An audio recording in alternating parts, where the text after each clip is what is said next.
possible to reach an agreement between the Castlemilk and Kilmarnock Wind Park Trust with the Glasgow City Council on the lease of the land, but clearly we would encourage dialogue in the spirit of the Climate Change Scotland Act to make progress on these questions.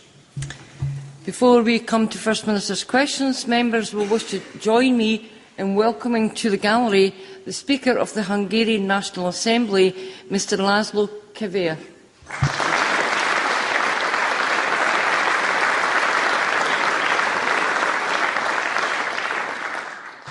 We now move to First Minister's questions. Question number 1, Joanne Lamont. Thank you very much, Presiding Officer. To ask the First Minister what engagements he has planned for the rest of the day. First Minister. Meetings to take forward the Government's programme for Scotland. Joanne Lamont. Well, Presiding Officer, fun and games at Leveson yesterday. And can I say, I am pleased that the First Minister managed to get through the whole day without telling Robert Jay that he wasn't asking the right questions. The First Minister said yesterday that the only reason he backed the Murdoch takeover of BskyB was for Scottish jobs. So, can he now confirm how many jobs would have come to Scotland had the Murdochs taken over BskyB, and what the civil service and Scottish enterprise assessments of the deal were?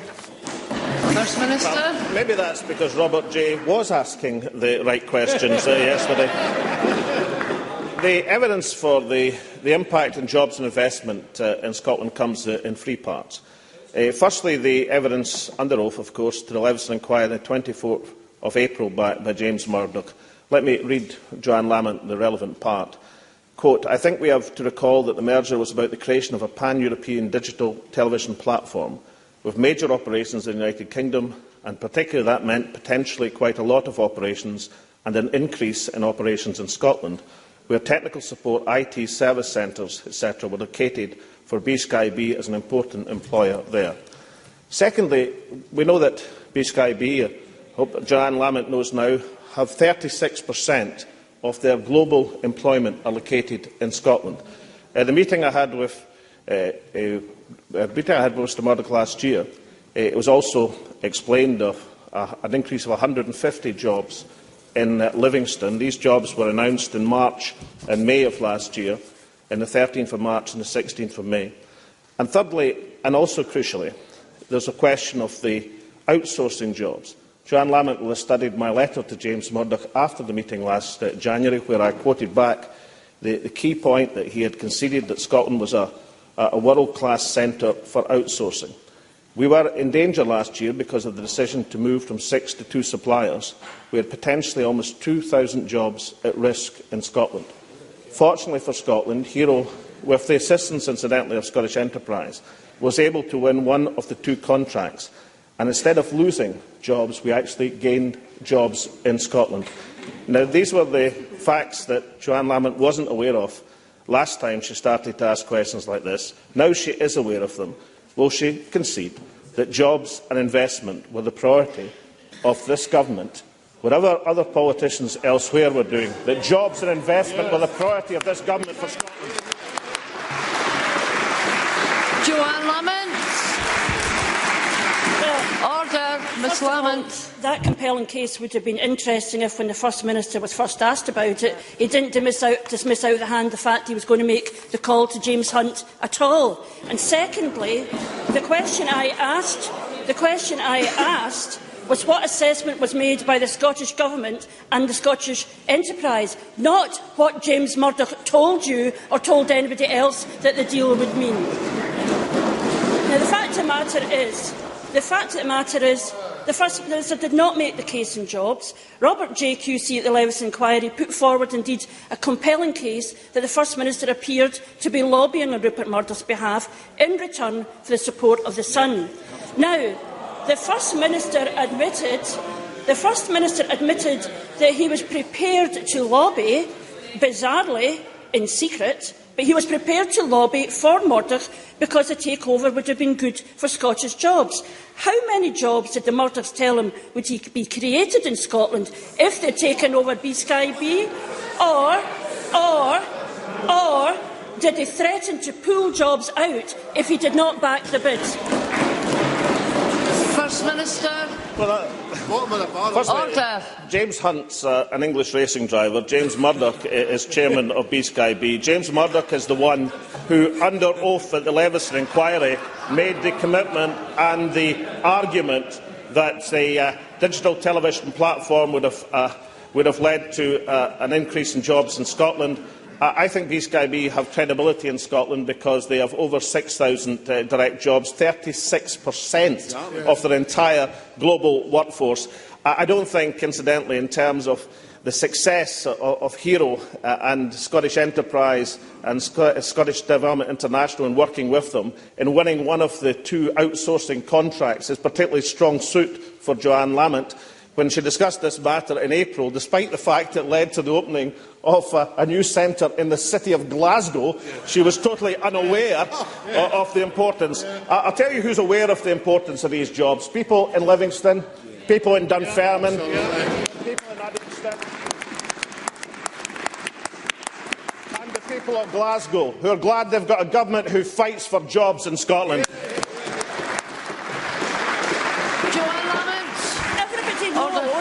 That those jobs have got nothing to do with the BskyB takeover. Everybody knows it. And in fact, if the First Minister believed it, he might have shared the information that it was about those jobs rather than pretending or being prepared to make secret phone calls on behalf of Murdoch.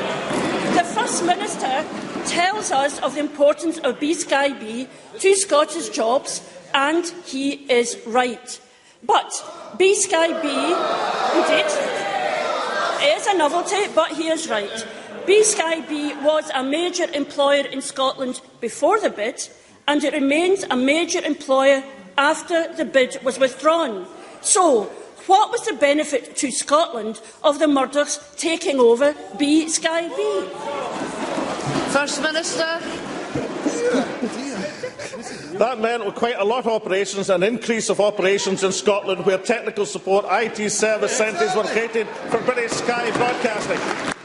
You know, when the chairman of a company which employs more than 6,000 direct jobs in Scotland tells you that it's going to lead to an increase in their operations and more jobs in Scotland, when he announces another 150 jobs in March and May, that seems to me to carry a great deal more credibility than Joanne Lamont, a Glasgow MSP who wasn't even aware of the huge threat to jobs in the city of Glasgow.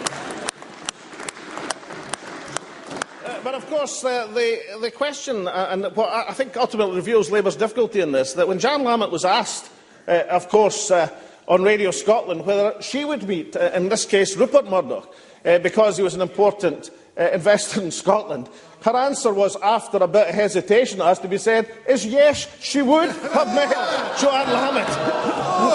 Now, that makes Joanne Lamont the only Labour Party figure who wanted to meet either of the Mr Murdochs to talk about jobs. The rest of them were talking, apparently, about many other things. Joanne Lamont. The difference between the First Minister and myself is if I met with Rupert Murdoch, I would ask him how many jobs does the deal bring with it. You seem to have taken him entirely at his own bidding. That is, you have not asked Scottish Government officials, you have not asked Scottish Enterprise. Mr Murdoch says it, so it must be true. Meaningless assertion after meaningless assertion.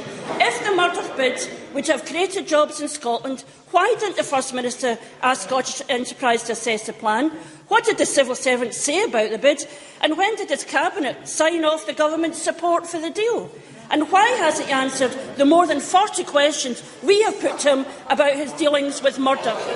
As Robert J. QC said yesterday, there was at the very least a perception of coziness between the First Minister and Rupert Murdoch, and nothing the First Minister has said changes that fact. Isn't it the truth that Alex Salmond became Rupert Murdoch's lackey, not to create Scottish jobs, but in an attempt to keep his own? First Minister, Order. Order.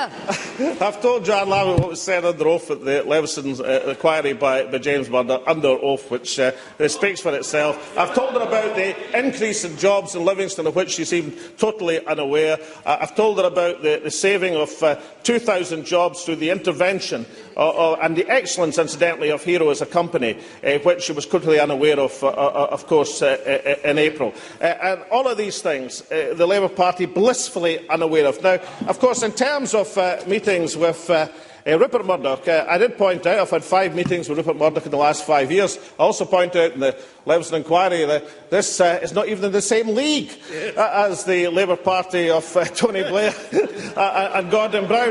In fact, over the period of Gordon Brown's brief prime ministership, he managed to have 17 meetings with Rupert Murdoch. And then, of course, just in case it's said, well, that was all in the past, that was the bad old days of Tony Blair and Gordon Brown, then can I just remind, gently as I can, Joanne Lamont about the words of Ed Miliband on the 22nd of April 2011. Under the headline, under quotes, he said, "Red Ed has died a death." He went on to explain for Sun readers, and that's the mainstream concern he had, that he was going to develop a new set of policies. And then he said, in quotes, to the readership of the Sun, these new policies, even before they're known by Joanne Lamont or any of the MSPs here in this chamber, you'll read about them first in the Sun. That strikes to me as a pretty cosy relationship. Joanne Lamont. Order. The First Minister has got the cheek to accuse me.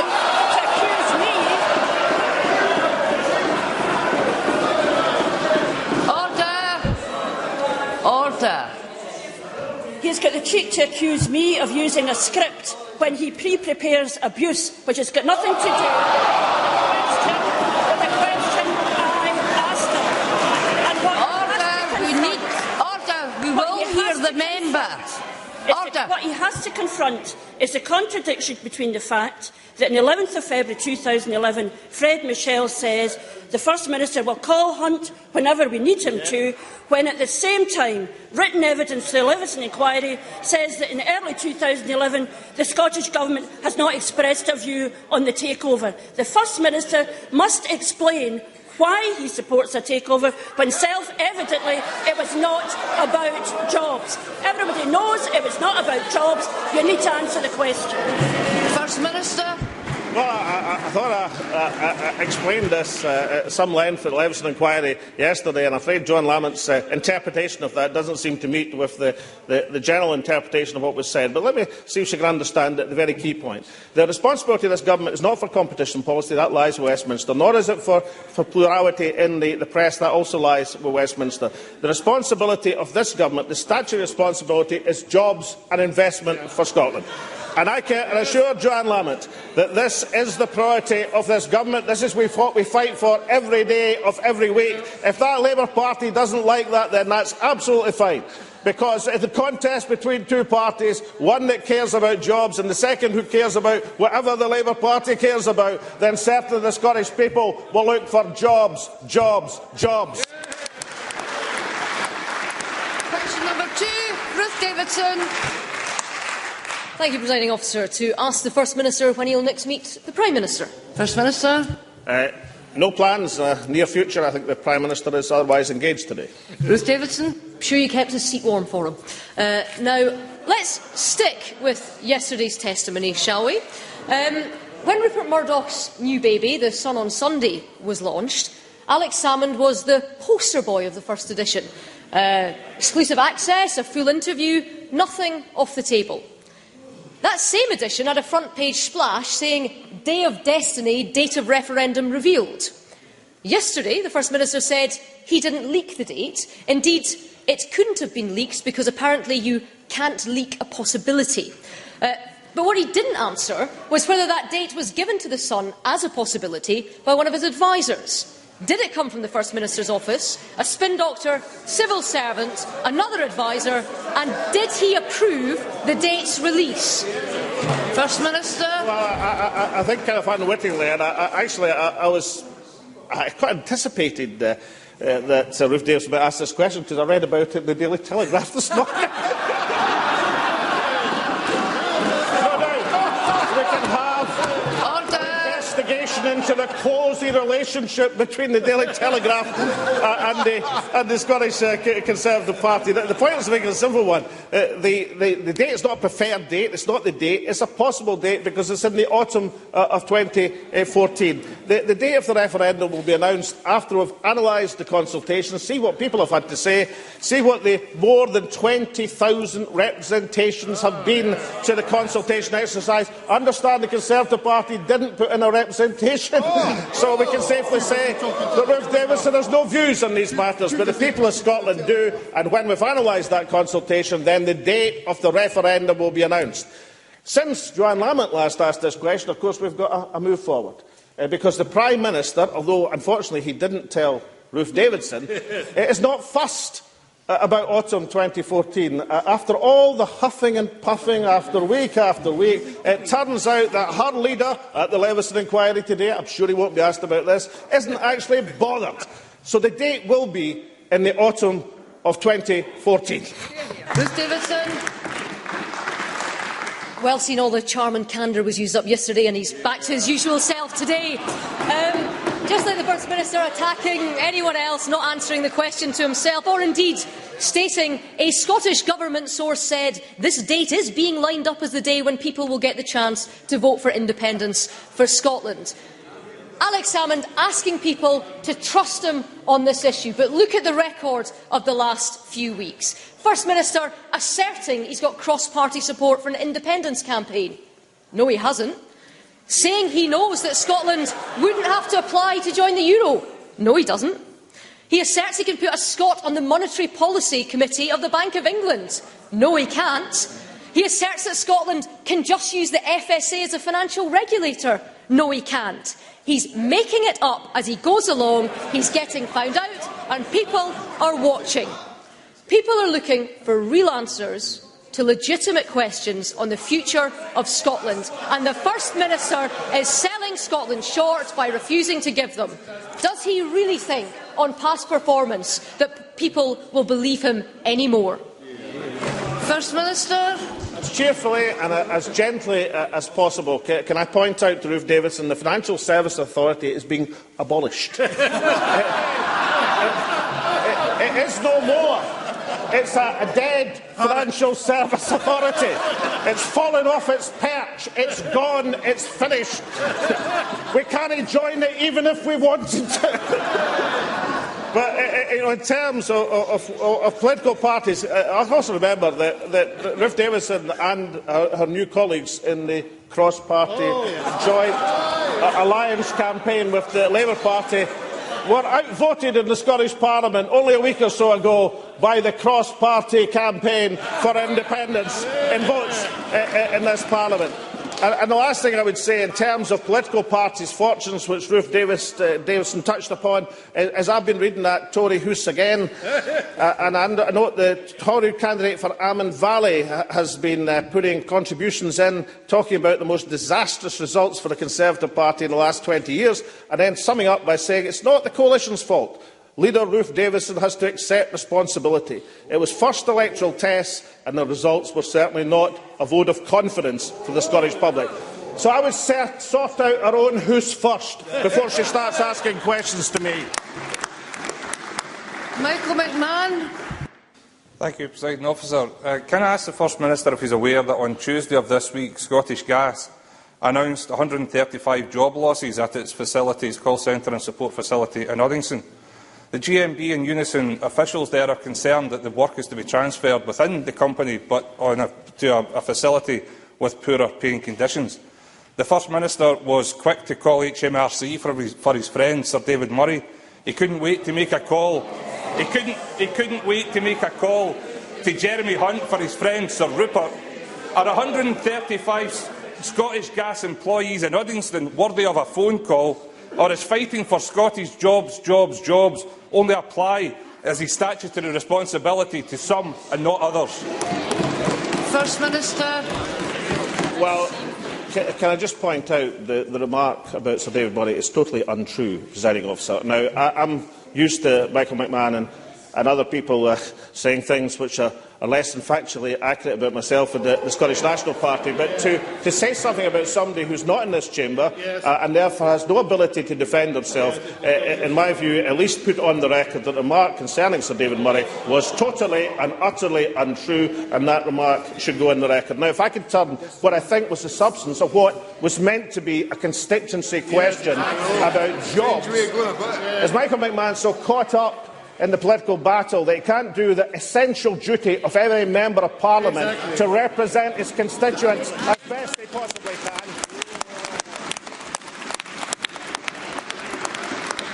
Yes, I am aware, and will be talking to the unions and to the company to see what can be done for his constituents, because we put the interests of his constituents first, even if his remarks put that into doubt. Question number 3, Willie Rennie. To ask the First Minister what issues will be discussed at the next meeting of the Cabinet. First Minister. Issues of importance to the people of Scotland. Willie Rennie. Earlier this week, I received a letter from a former senior official of Scottish Enterprise.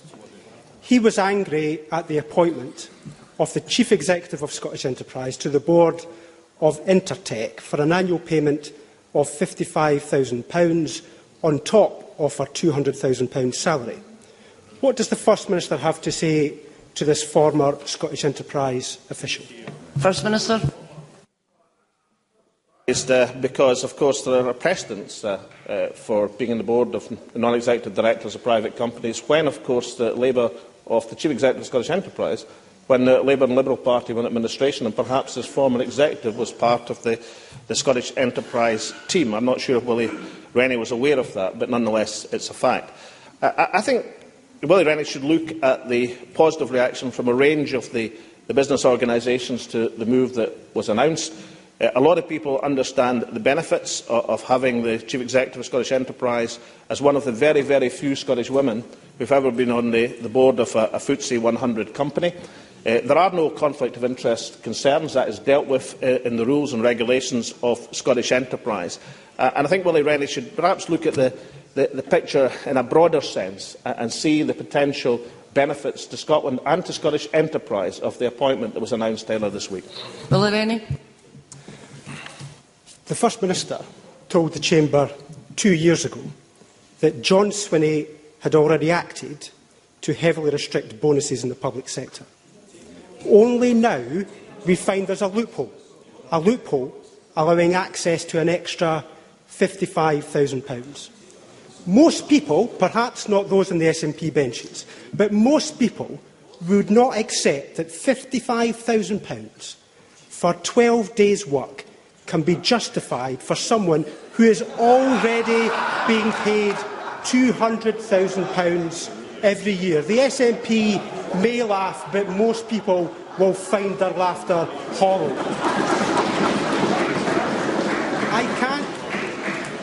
I can't really believe that the First Minister supports this appointment.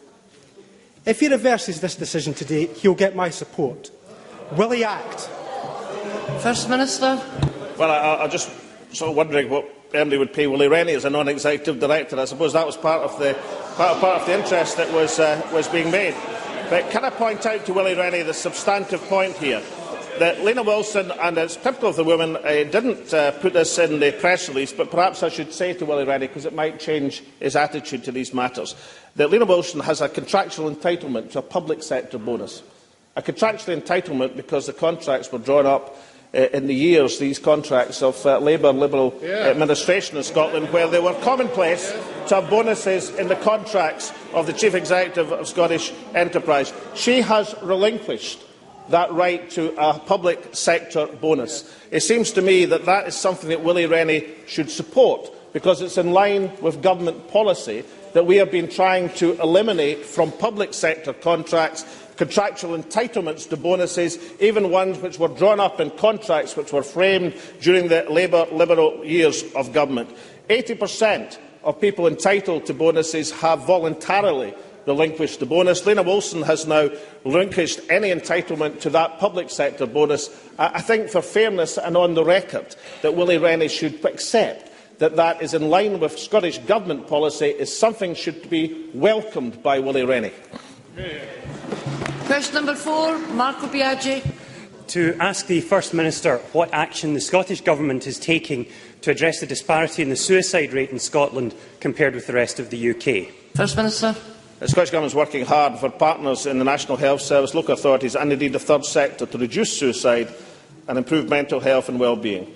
While one life lost is too many, the most recent figures published by the Registrar General Office for Scotland show that in 2009 and 2010 were two of the lowest for suicides in the last 20 years.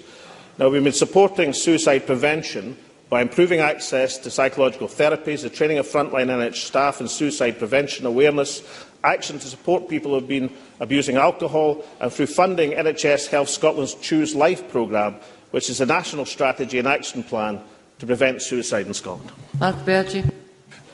Research from Edinburgh University published this week showed that Scotland still has higher rates of suicide than the rest of the UK, stemming from much higher rates of mental ill health in general.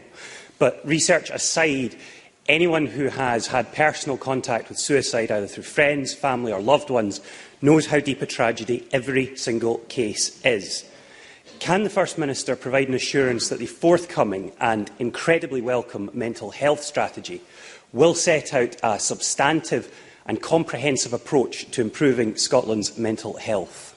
First Minister. Well, let me echo the member's comments about every suicide being a tragic loss. But he's also right to point to the importance of mental health in many of these tragedies. That's why one of the reasons it's a priority for the Government. As he knows, the mental health strategy was one of the first we've consulted upon after the recent election that closed on the 31st of January of this year. We received a substantial number of responses, over 340, and we'll publish the mental health strategy in this summer, and that will try to build on some of the successes that have been gained in mental health and set priorities for future improvement between now and 2015. I'm sure that the whole Chamber understands the importance of this issue, understands the historical difficulty and problem and tragedy that Scotland has, and once we have that new strategy in place, we'll unite behind it to do whatever we can to reduce the number of these tragedies in Scotland. Question number 5, Keza Dugdale. To ask the First Minister how many new jobs have been created as a result of the modern apprenticeship programme. First Minister. Well, as at the 31st of March this year, there were 35,262 apprentices in training, of which 21,931 were aged between 16 to 19. Modern apprenticeships enable young people to gain better skills, a recognised qualification and develop confidence in the workplace. And of course, every single modern apprenticeship in Scotland is tied to a job. Presiding Officer, everyone in this chamber wants to tackle Scotland's youth unemployment crisis, but to do so, we need the facts. The people of Scotland were led to believe by this First Minister, week after week, that these 25,000 apprenticeships were created to help the 100,000 young Scots out of work. But now we know at least 10,000 of those went to folk already well established in jobs. On an issue as important as this, why can't he just be straight with people? First Minister. Well, I have to say, I've watched Keza Dugdale over the last few days in what I think has been one of the most disreputable campaigns against modern apprenticeships. At the heart of her complaint, her newfound complaint, because the rules in this matter haven't changed from when the Labour Party were in office, is she thinks there are far too many people in the modern apprenticeship scheme who have been in jobs for 6 months and more. So I've had a look at the figures, and let's remember the modern apprenticeships numbers in Scotland have almost doubled since this party took office in 2007, and of course the Labour Party voted against it in the budget of this year. But I've looked in particular at the very heart of Keza Dugdale's complaint, And that is, of course, if you look at the 16 to 24-year-old apprenticeships who dominate, of course, as I've said earlier, the modern apprenticeships, the number who had been in employment for more than 6 months was 23%. That means 80% were new workers going into apprenticeships in the 16 to 24 age group. I've looked at what is the comparison, what is the figure when Labour Party were in office in 2006. The figure is 49%. In other words, when Labour were in power with a reduced number of apprenticeships, half of young people had been in a job for 6 months or more. That figure has now been reduced to 23%. And Keza Dugdale has the effrontery to conduct a campaign against the modern apprenticeship scheme, which is one of the most successful in Western Europe. Question number 6, Liz Smith. To ask the First Minister what discussions the Scottish Government has had with the Scottish Qualifications Authority and the teaching profession regarding proposed changes to the higher English curriculum. Well, the SQA works closely with teachers and the subject experts in the development of qualifications. Over 5,000 teachers, lecturers and academics have been involved in the development of the new national qualifications in over 60 subjects. That's an unprecedented involvement of expertise in the development of this key element of Scottish education. The higher English qualification is to be introduced in 2015 is being developed in this manner. Liz Smith. First Minister, last week teachers of English in Scotland schools backed an EIS motion which told Mike Russell to reverse his controversial decision to insist that there is a compulsory question on Scottish text in the English Higher, describing it as nothing to do with education. And they raised concerns that instead of enriching, this is from the EIS and from many other English teachers across Scotland, raising concerns that instead of enriching children's learning, it will close it off and narrow it. Does the First Minister agree with that comment? First Minister. Well, I really do think Liz Smith should look at the report of the expert Scottish Studies Working Group and the recommendations and the people who were on it. Can I give, for example, the views of Brian Boyd, the Professor of Education at Strathclyde University? Quote, "I welcome the announcement that all students studying higher English should be entitled to study a Scottish text. It's the least we can do to signal the importance of our literary heritage and celebrate contemporary Scottish writing at the same time." The EIS, incidentally, should not be represented as being against the study of Scottish history and Scottish text and literature. That is not the EIS's position. But I have to say to Liz Smith that the Conservative Party's hostility often to the element of Scottish literature and history developed in schools, and to give to the next generation of young people things that were frankly denied to my generation, does not do her party any credit. Indeed, I think it's one of the things that the former Deputy Leader, in terms of their attitude to subjects like this, their former Deputy Leader identified as one of the reasons for the continuous and continual and everlasting decline of the Conservative Party in Scotland. I think the Conservative Party should reconcile itself to the idea that many, many people in Scotland want to have the ability to learn Scottish literature, Scottish culture and Scottish history in our schools and place it in an international dimension. That ends First Minister's questions. I now suspend until 2 p.m.